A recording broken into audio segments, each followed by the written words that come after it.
know how much you like to fight, so we'll add a new problem to your night.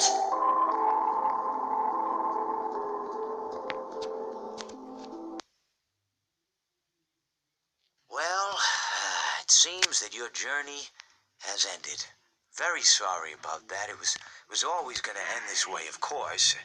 If it weren't by me, it would have just been by some other, terrible thing. Just, you could not imagine how terrible it would be.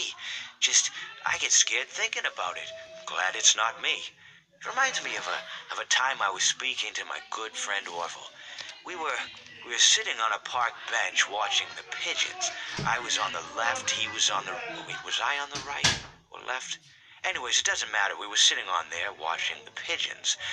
And I said to Orville, "Friend, those birds are frozen."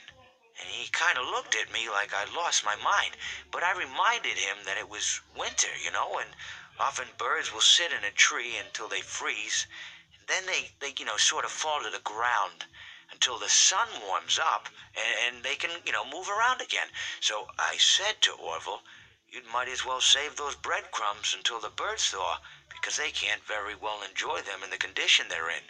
To which he asked what I meant, and asking what condition the crumbs should be in before he threw them to the birds, assuming that I meant the birds couldn't enjoy the breadcrumbs in the condition that the crumbs were in, when in fact I had meant the birds could not enjoy them in the condition that the birds were in, considering that the birds were frozen.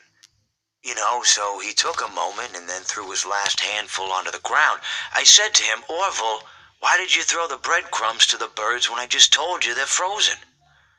To which he responded, "The breadcrumbs are not frozen." Again, misunderstanding my words. I didn't mean to say that the breadcrumbs were frozen when I said I told you they're frozen.